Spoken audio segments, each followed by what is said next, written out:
As the coronavirus continues to drastically alter the course of our lives, we find ourselves in the midst of uncertainty. Maybe you're like me and you have more questions than you have answers right now. What if somebody I know gets sick? What if somebody I know dies? When is all of this going to be over? When will my life get back to normal? Is there a new normal that I'm going to be adjusted to on the other side of this virus? My friends, we have a lot of questions right now and a lot of uncertainties, but I find comfort in the words of Proverbs 3 verses 5 and 6, and it says, "Trust in the Lord with all your heart." You know, you can trust that God is who He says He is, and He will do all that He has promised to do. We call this faith. And do not lean on your own understanding.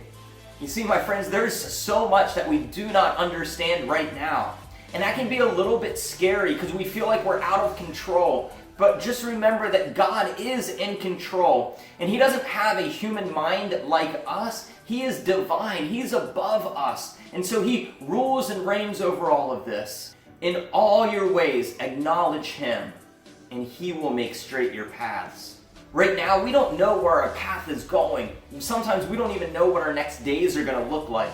When is the governor or the president going to make another announcement? And that can be scary for us because we feel out of control.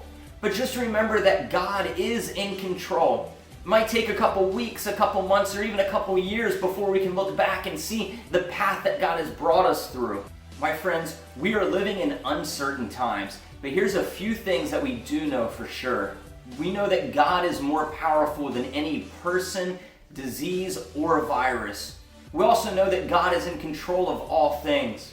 We know that God is able to give us grace and mercy and peace in our time of need. And we know that God has already taken care of our biggest problem, our sin problem. And that if we can trust Him for that, we can trust Him for what we're going through right now. We're living in uncertain times, but we can follow and cling to a God that is certain. Take care, and we'll see you next time.